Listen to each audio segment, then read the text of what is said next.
Hello and welcome to another episode of the Common Man's Take on Sports with Kevin and Quentin. all right. I just want to start this episode off.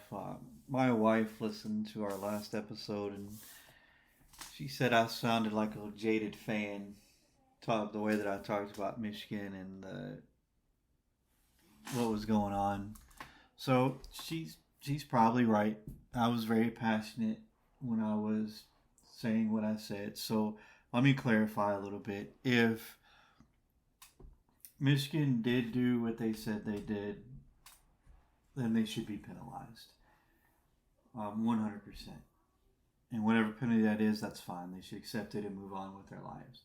But if not, if I were Michigan, I would definitely lawyer up the university itself, not even Jim Harbaugh, but the university itself. I would lawyer up and I would go after the NCAA for defamation and slander, for leaking the story to begin with, because as of right now, there's literally no evidence and nothing substantial to prove that they even did anything wrong. So why leak the story if you hadn't even started the investigation yet? So that's kind of where I was a little upset with that. And so one of the reasons why I thought that Ohio State and Ryan Day were the ones who complained to the NCAA about it was because around spring training in the spring games, there was a couple of stories that came out on some OSU news sites that were talking about Ryan Day was scared to open his practices during the spring game, and he was also weary of the spring game because he thought Jim Harbaugh was sending scouts to go scout their game and steal their signs and stuff. So it only made sense to me that now all of this is coming out that they're the ones who made the complaint to begin with, and that it would make sense then because there was another story that dropped that said the NCAA actually wasn't going to even investigate Michigan because there was no substantial evidence and nothing substantiated the claims. So then all of a sudden the story got leaked to the public to force the NCAA's hand to do an investigation. So that just, I mean, it all kind of ties in together. For me, it all kind of ties in together and goes hand in hand. Ohio State reports Michigan on some trumped up lies, I think.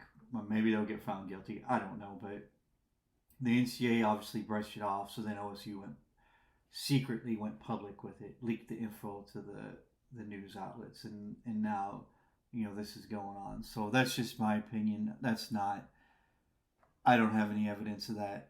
I'm just connecting dots here. Anyway, I apologize for being so passionate about my team and about what was going on with them. I do think that this is just kind of, at this point, they're piling on Jim Harbaugh to push him out of college football, which I don't understand because he's good for college football. Whether you like him or not, he's good for college football. He makes headlines. He's gotten Michigan back to be relevant again. They're bringing in a ton of revenue. I mean, the Big Ten should be happy he's at Michigan because they were only making revenue off Ohio State. Now they're making it off of Michigan also. So he's bringing more revenue into the Big Ten. So the Big Ten should be happy he's there and should definitely be fighting to keep him there. But that's a story for another day. But I just wanted to start the show off with that apology. My wife was right. I did sound like a jaded fan in my passion about Michigan. So with that, Quentin, let's go ahead and get started with the some of the games from yesterday. So Penn State blew an opportunity, I thought, or either that or they got exposed. One of the two. Maybe they got exposed against Ohio State. Ohio State still didn't look too hot in that game. Their offense struggled, but their defense did look pretty good. Either that or Penn State's offense just wasn't as good as I thought they were because they had played nobody up to this point, just like most other teams in college football. But their offense struggled mightily against Ohio State's defense. So at this right now, I'll just give Ohio State's defense credit for holding Penn State. I think the first time they got onto Ohio State's side of the field was in the second half when they scored that touchdown. Outside of that, I don't think Penn State was able to move the ball. Ohio State wasn't able to move the ball very much either. The score ended up being 20-12. Right now,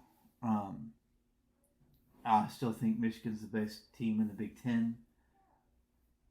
And until Penn State or Ohio State proves different, I think they're the best team in the Big Ten, and they're the best bet to make the college football playoff out of the Big Ten this year, unless something happens with the NCAA probes. So with that, we'll move on to Michigan State. Michigan dominated Michigan State in every facet of the game. They won 49-0, scored a big shutout against a rival. Michigan State is having their own issues this year, so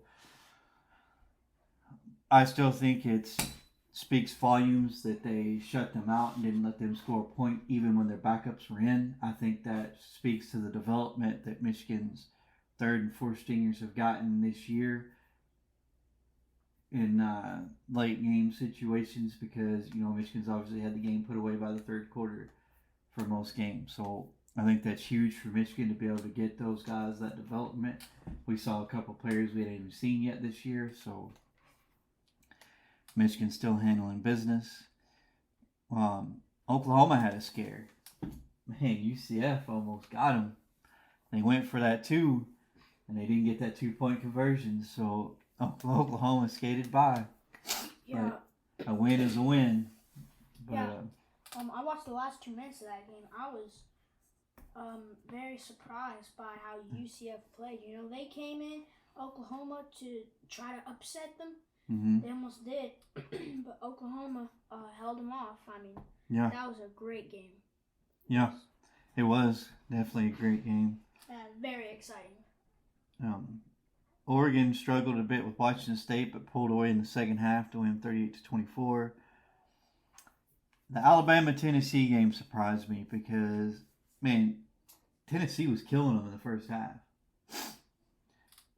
At halftime, it was 20-7, and then Alabama came out in the second half and just thoroughly handled Tennessee in the second half of that game. So I don't know what Nick Saban told them at halftime, but whatever he told them, they started rolling in the second half, and they ended up winning the game 34-20.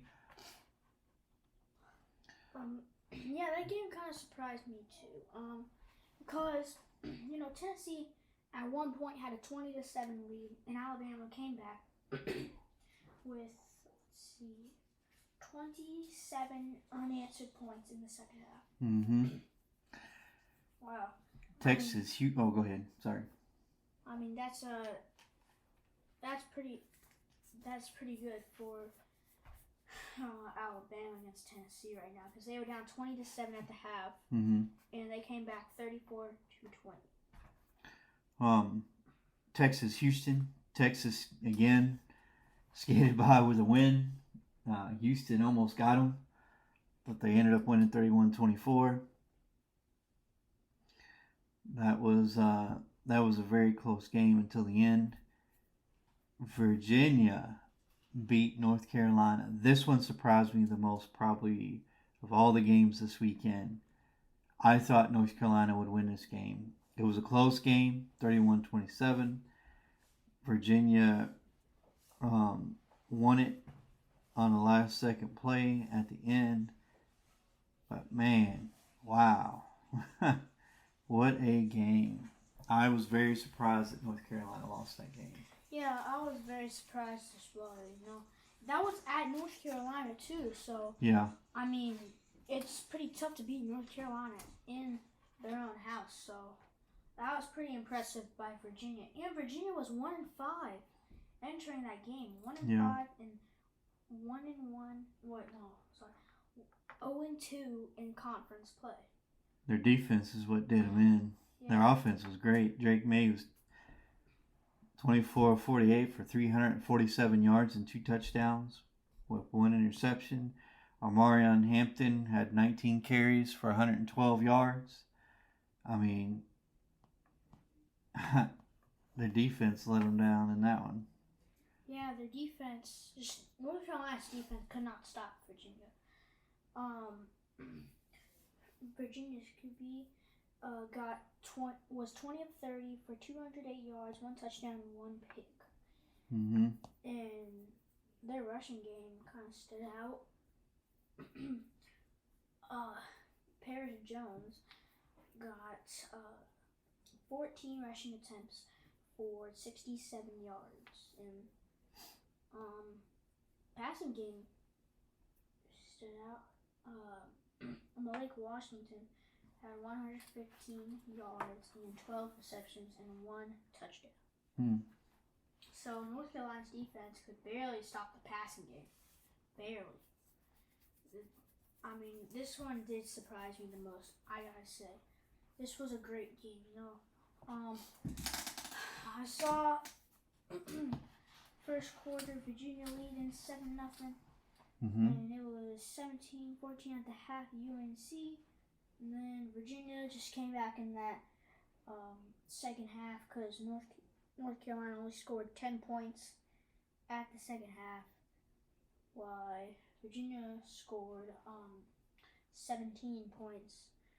So, I mean, that surprised me. That really surprised me. Next game that was a good game, and it was everything that I thought it would be, was Duke and Florida State. Florida State won that game 38-20. However, at the half, that game was 20-17 in favor of Duke. Neither team scored in the third, and then Florida State routed off 21 unanswered points in the fourth to win 38-20. So Florida State really played tough there in the second half. They wore Duke down basically in the fourth quarter and started scoring. Yeah. That's what they did to LSU. LSU had a good first half, but Florida State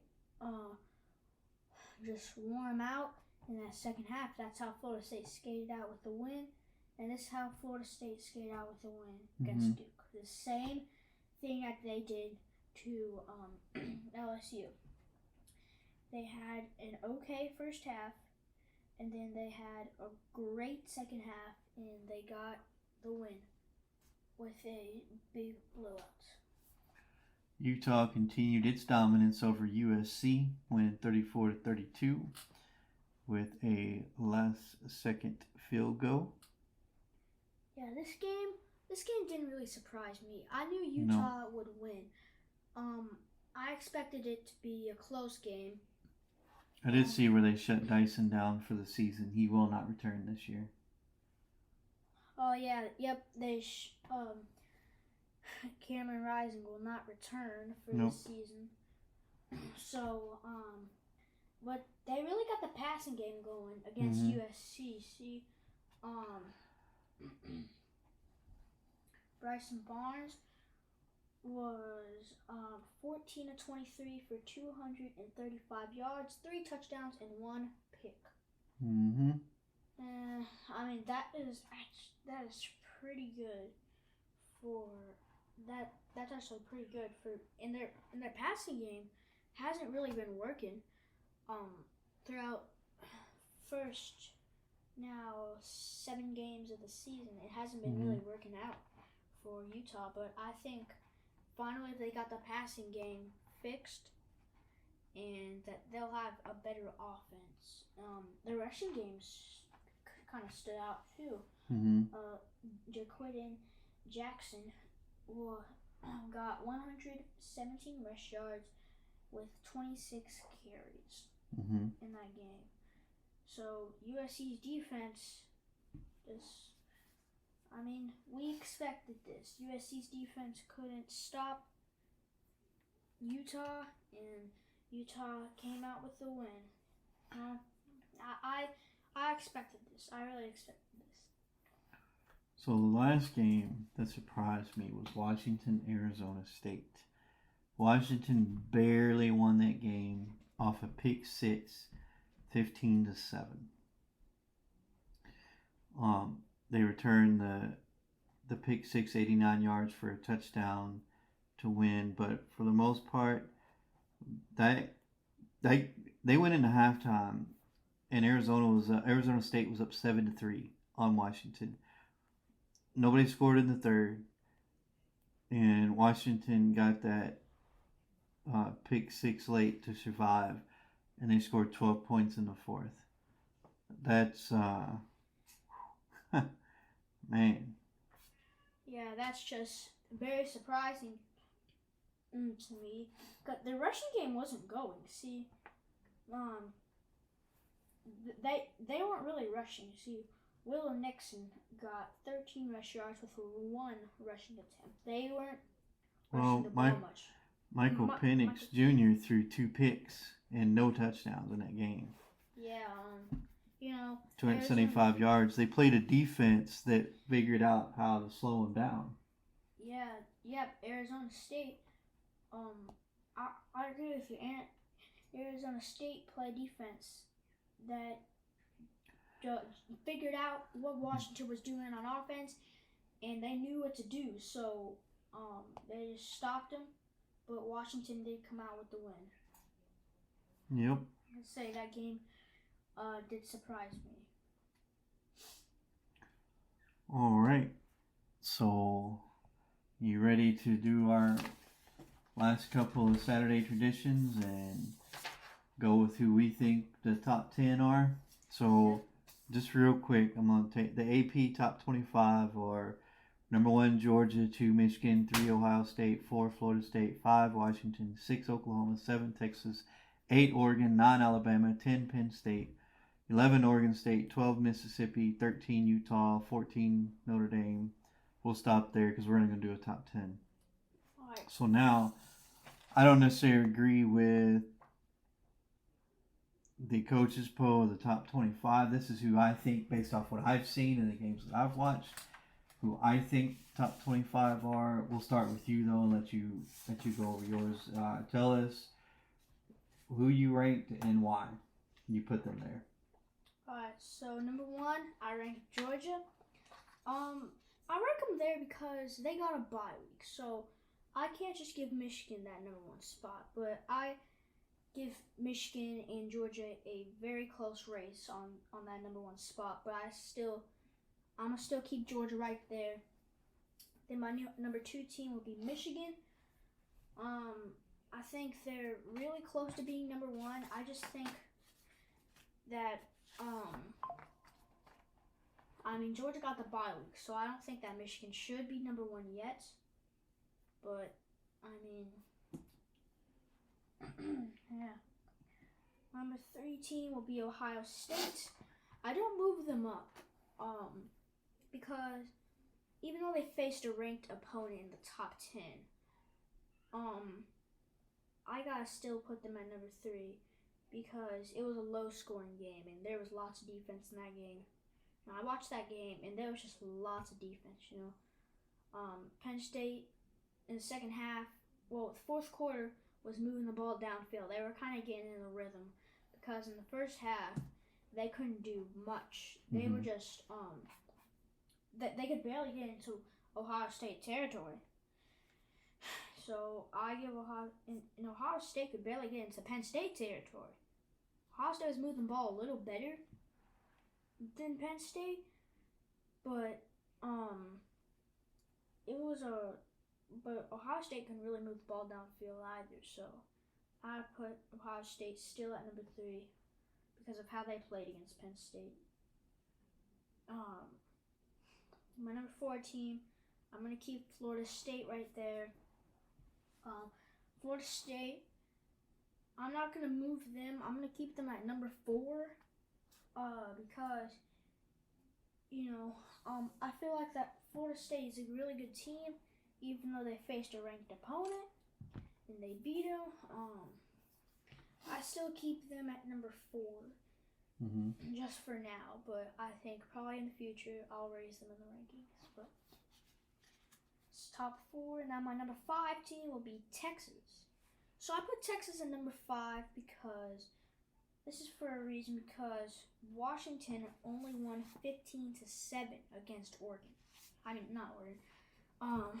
Arizona State. And that was a really low-scoring game. and Arizona State's defense really stopped Washington. Texas played just slightly better than Washington, so I put Texas at number 5. My number 6 team will be Oregon. Oregon played really well, really good against Washington State. I think Oregon deserved to be the number 6 team. Even after their loss to Washington, I feel like they still deserve to be at not number 16, number 6 at that number 6 spot. Mm-hmm. Number 7 will be Oklahoma because of their game against UCF. They had a really tough game against UCF. It was 31-29.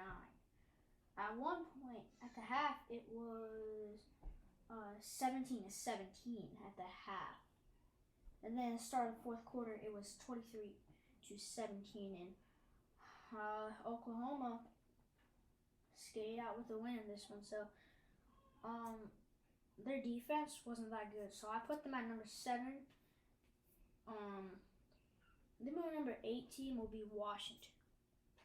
I put Washington 3 spots down because of how they played against Arizona State.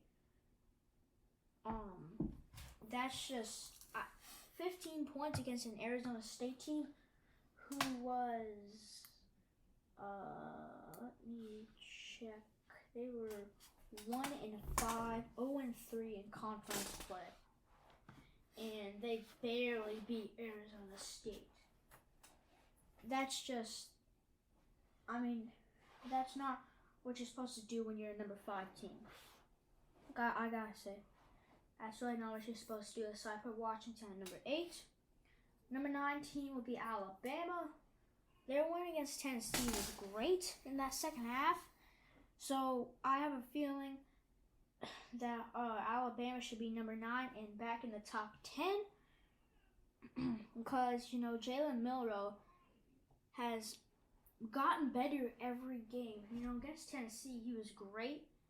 Ever since he got benched, he's just been a way better player than he was in those first 2 games as the Alabama starting QB. So I think that Alabama should be number 9. Jalen Milroe's getting slightly better every single game, and he's right now looking like he might lead Alabama to the top 4. My number 10 team would be Penn State. Since North Carolina lost, I gotta put Penn State right at number 10. I'm not gonna move them out of the top 10 because they played great defense against Ohio State. So I can't leave them out of the top 10. So I'm going with Penn State at number 10. So that is my top 10 for after week 8. Okay. Mine's going to look a little different. So I had Michigan number 1 last week. Based off what they did against Michigan State, I'm leaving them at number 1. Georgia was on a bye week, so I'm going to leave them at number 2. I just don't. They 2 weeks in a row they were dominant, and I just don't. I'm not going to move them out of the number 1 spot. Right now they're my number 1 team. Georgia's number 2, but like I've said before, Michigan and Georgia are interchangeable right now, number 1 and number 2. It's really up to the person who you want to put where. But they're the top. They've separated themselves head and shoulders away from everybody else right now in this current stage in college football. So that's why I did that. Florida State, I definitely have at number 3. I think that they're still winning. A win is a win. Their wins don't look any less impressive than OSU's wins. So that's why I have Florida State at number 3. I have Washington at number 4. A win is a win, and they're still winning, undefeated. And their offense looks light years better than Ohio State. So that's why I wouldn't put Ohio State over Washington. Next is Oklahoma. I think Oklahoma showed they're tough. They're pretty physical, and they got a lot of grit. So I got them at number 5. And so at number 6 is my last undefeated team at Ohio State. And the reason why I did that is right now, at this point in the season, going into week 9, Ohio State looks like the worst of the undefeated teams to this point to me. My personal opinion. That doesn't make it right or wrong, but that's why I ranked it that way. And I have Ohio State at number 6. I have Oregon coming in at number 7. They had a great bounce back win off of that Washington loss. And with that defense, the way that they play, I think they're going to continue to win. I moved Alabama up to number 8. I agree with you that offense is starting to look a lot better. Jalen Milroe is starting to look like he is starting to get a lot more comfortable in that offense. The defense is looking a lot better. Alabama is starting to round into form here, a little over midway through the season. I have Penn State at number 9 because even though they lost, they did lose to a top 10 team. So I won't drop them out of the top 10 for that. Although I do think now, after watching that game, they may be a little overrated. We'll see what happens next week. Texas is my 10th team. I started moving them back up into the top 10 because they've continued to win. And they're one of the better one-loss teams, I think. So that is my top 10. A little bit different from yours. I just don't feel like OSU, if we had to pick today, right? I don't think Ohio State's better than Oklahoma at this point right now in the season. I think that Ohio State's offense struggles, and I think Oklahoma can take advantage of that. I don't think Ohio State's better than Washington at this point in the season, so I couldn't put them over Washington. I don't think they're better than Florida State, and I definitely don't think they're better than Georgia or Michigan. So that's why OSU is at 6 currently. Obviously, it's all going to shake out in the end because OSU and Michigan have to play each other. Michigan still has to play Penn State. We'll see how that goes. But as of right now, that is my top 10 and the reason why I rank them that way. Okay.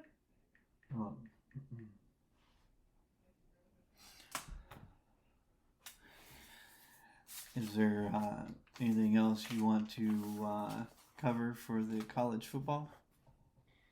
No, there's nothing else. Yeah, I think that's about it for me too. It was pretty cut and dry. I know next week we're going into week 9 now. I know Michigan is on a bye week this week. We'll have to see what's going on next week with some of the games that are going to be interesting to watch. I do know the NBA is starting up this weekend. Or not this weekend, on Tuesday, the 24th. So that'll be exciting to watch.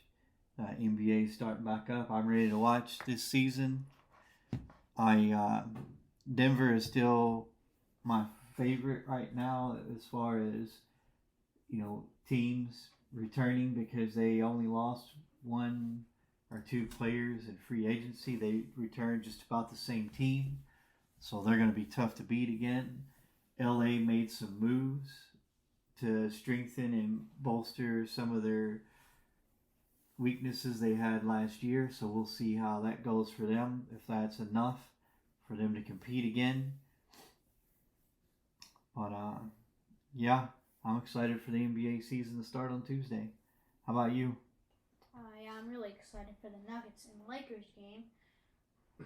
Another team I'd like to keep an eye on is Milwaukee. That Dame Lillard trade and being able to keep most of their core together, I'm interested in watching to see how they fit together. I think they could be devastating. Hockey is in full swing. They're a few games into the season now. There's some teams that are looking good. The Detroit Red Wings look good so far. The Boston Bruins look good. The Philadelphia Flyers look good. The Colorado Avalanche look good. The Dallas Stars look good. The Vegas Knights look good so far. But we'll see as that goes along. But A lot of hockey going on right now, man. I've been watching a lot of it. I got to see a Kings game the other day, LA Kings game.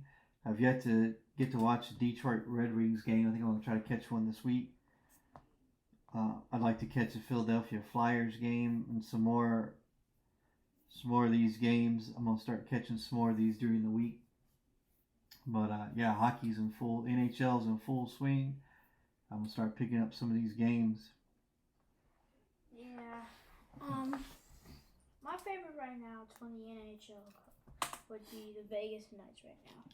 You know, Okay. last year when they won their first Stanley Cup, Mm-hmm.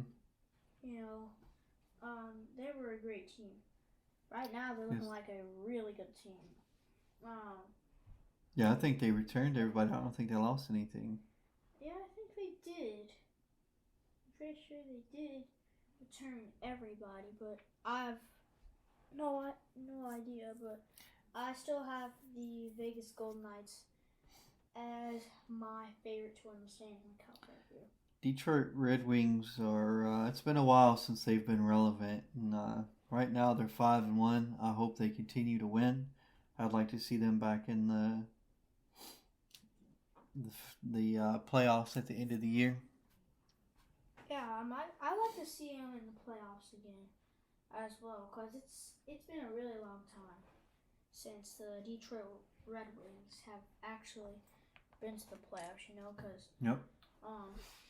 you know, they weren't really good last year, but this year, you know, the Detroit Lions are looking good.